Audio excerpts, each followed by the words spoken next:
Mă numesc Drăghiș Moise Teodor, sunt din orașul Rupia, județul Brașov, și am început această pasiune a modelajului în lut și a ceramicii de la vârsta de 3-4 ani. Și tot a fost o joacă. Am fost foarte atras de mic copil de tot ce însemna modelaj. Ulterior, în adolescență, am continuat să fac asta. Am început în prima fază cu lus de aici, din zona Rupia, din pădure, mergeam după el și îl modelam. Iar ulterior, când am ajuns în Cluj-Napoca, la vârsta de 20 de ani, acolo am găsit primul atelier de ceramică, unde am văzut cu adevărat cum se fabrică ceramica. Tot în aceeași perioadă, ce m-a inspirat foarte mult să fac ceva lucru manual, mai ales, a fost acea perioadă în care a apărut și YouTube-ul și am întâlnit foarte mulți oameni care au început să facă și ei la rândul lor. Ne-am format ca un colectiv, tot ce înseamnă partea asta de lucru manual. Și treptat am dezvoltat-o într-o mică afacere.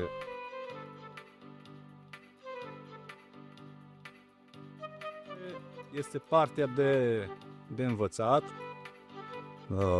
Este foarte greu să găsești oameni care să-ți împărtășească tot procesul. Datorită altor oameni care am văzut că practicau meșteșuguri și m-au ajutat foarte mult. Și prin sfaturile lor și prin scăpat de anumite inhibiții. Și mai ales când vezi pe cineva că a reușit să facă ceva dintr-un meșteșug, și pe tine te face să duci munca mai departe și să insisti un pic, nu să te lași de pe o zi pe alta.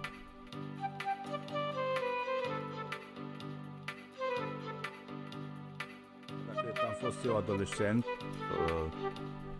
am descoperit internetul și partea de YouTube,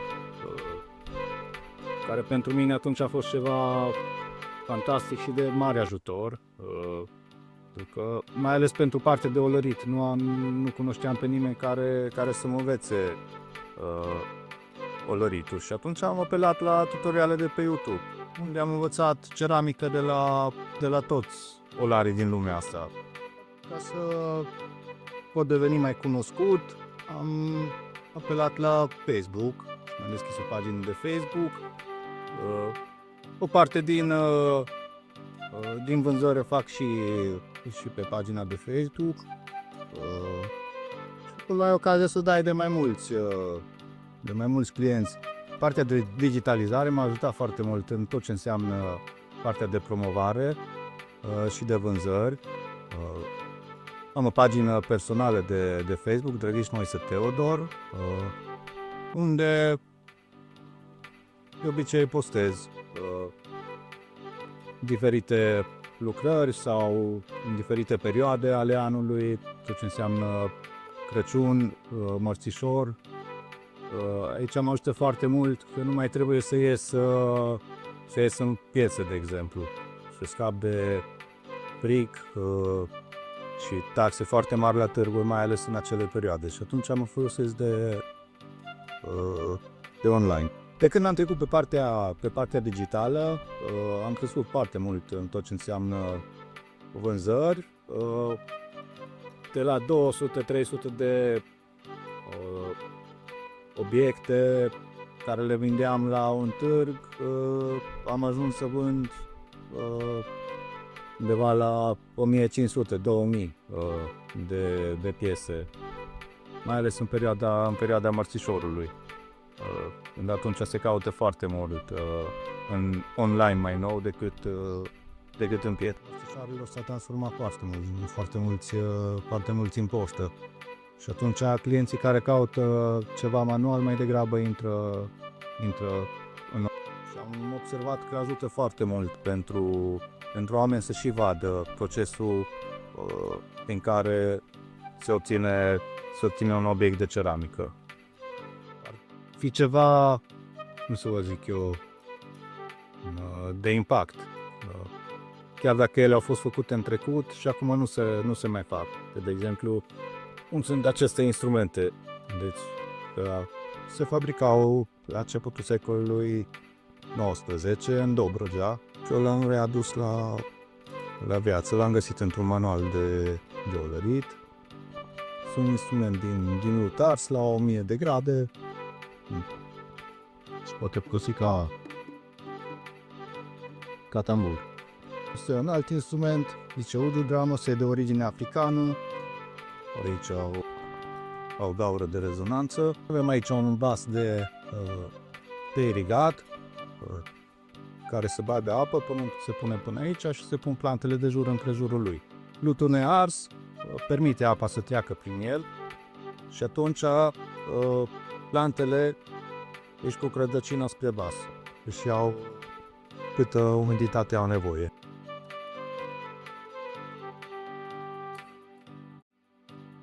Aș recomanda celor care vor să înceapă comerțul online de a face pagini pe diferitele platforme, TikTok, Facebook, Instagram, toate te pot ajuta în felul lor și atunci poți fi mai vizibil la diferite tipuri și categorii de oameni.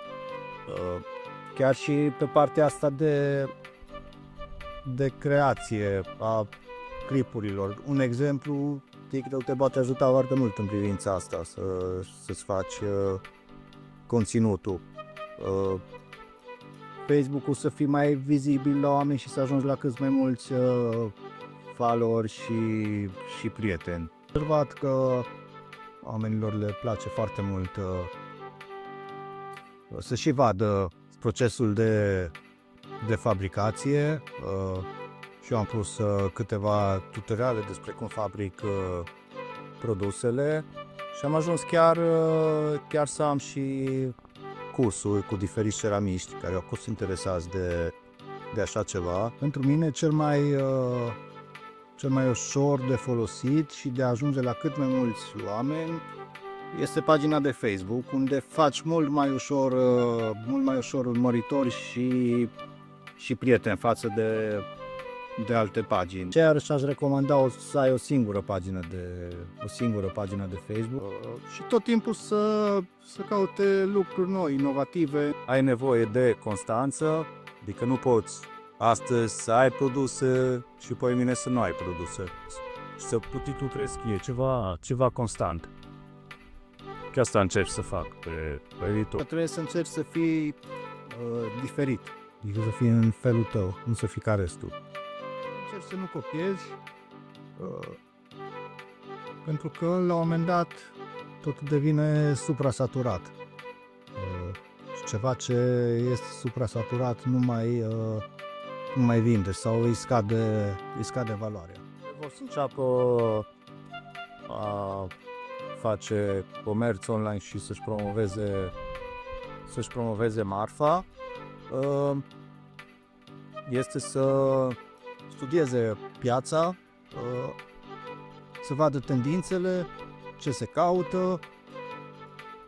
Toate aceste lucruri, clar că îți dai seama pe parcurs de ele și poți învăța foarte mult și cel mai mult înveți din propria experiență. Și bineînțeles, curaj, le-aș spune tuturor care vor să facă asta, să nu se teamă, că toate au un început și toate trebuie să aibă un început. Cel mai bun lucru care îl pot face este să încerc.